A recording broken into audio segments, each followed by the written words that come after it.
Hey, what's going on? Eric Zuick here, covering more of your Goofs. Well, fall's already here, and I think it's starting to get good. This will be the last month. We have 4 stories. Today, Gordon takes a tumble. So let's head down to the docks of Soda, where Gordon is too big for his buffers, and, well, a lot more happens. You'll see right now. Yup. Sir Topham Hatt's engines are proud of how useful they are.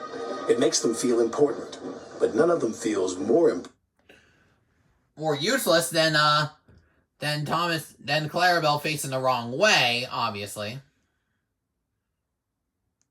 Yeah, I can't understand why they made that kind of error here. Or that's just kind of horrid.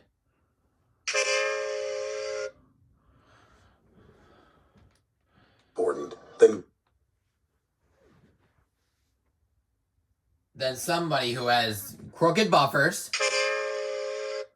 and wonky eyes.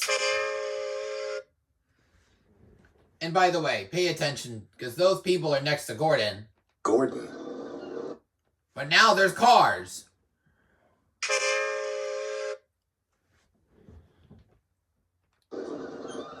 Watch out, Gordon wheezed. You'll get my paint all sooty. Pulling freight cars is a sooty job, teased Salty, but then you wouldn't know. Of course not, Gordon huffed importantly. Express engines don't pull freight cars. It wouldn't be dignified. Dinghy-fried? Puzzled Percy. What's that?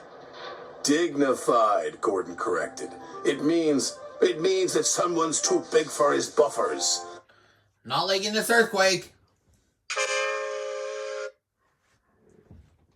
Teased Salty. Pa, said Gordon, and he puffed away. That evening, fog covered the island of Sodor. Everything slowed down, and soon the docks were packed with waiting freight cars. This caused confusion and delay. Sir Topham Hatt came to the sheds. He was in a great hurry. Oh, by the way, you know what else causes confusion and delay? The UK, using the Americanized term, freight cars. Or it's like, why would they do that over there? Don't they call them troublesome trucks? Thomas and Percy, he said, you must go to the docks immediately. Yes, sir, they whistled.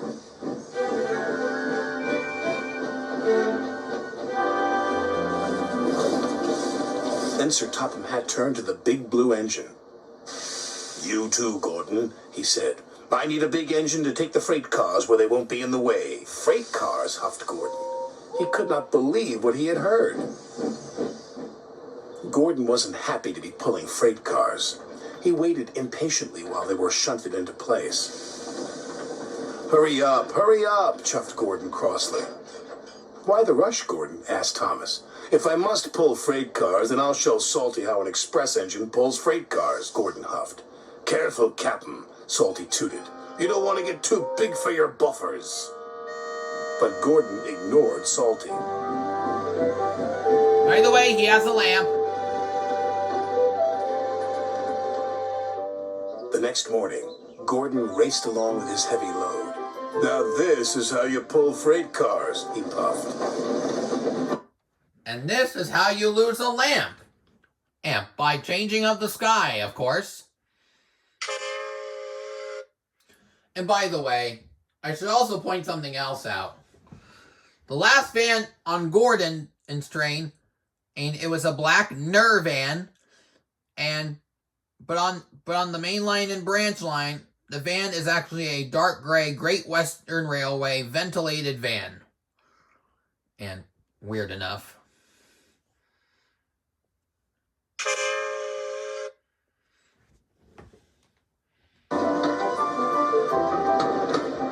The signalman had accidentally left the points switched to the branch line. Gordon rattled through the junction. That's strange. I'm on the branch line. Oh no, the signalman cried. Express trains aren't supposed to go that way. It was too late. Gordon had already raced into the distance. The old branch line was weak and rusty. There there were signs warning all the trains to go slow. Pa! But Gordon ignored the signs. I'm an express engine. I don't go slow. Correct! And he went even faster. The branch line couldn't take his weight, and the rails buckled. Oh, help! Gordon cried. I should point something else out.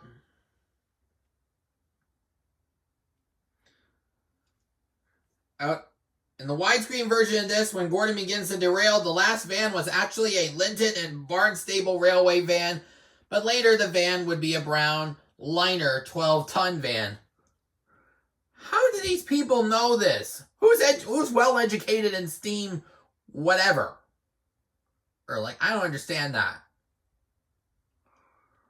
But I'm counting it a goof anyway, so they don't get pissed.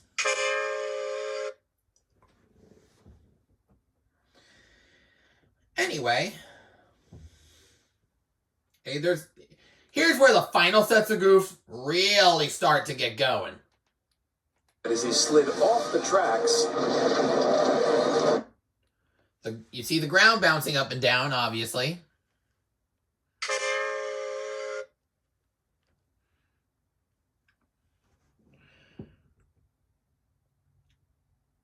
I think the trailing wheels are slightly coming off. Weird as it sounds.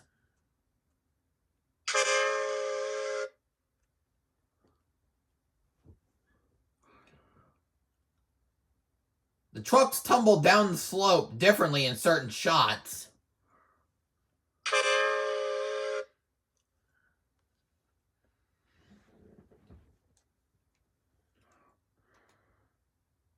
and into a field.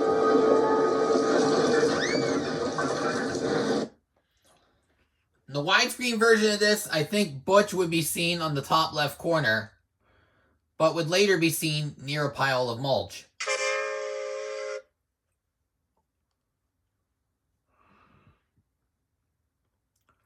Oh, when Gordon crashes in the pile of mulch, a wire is visible.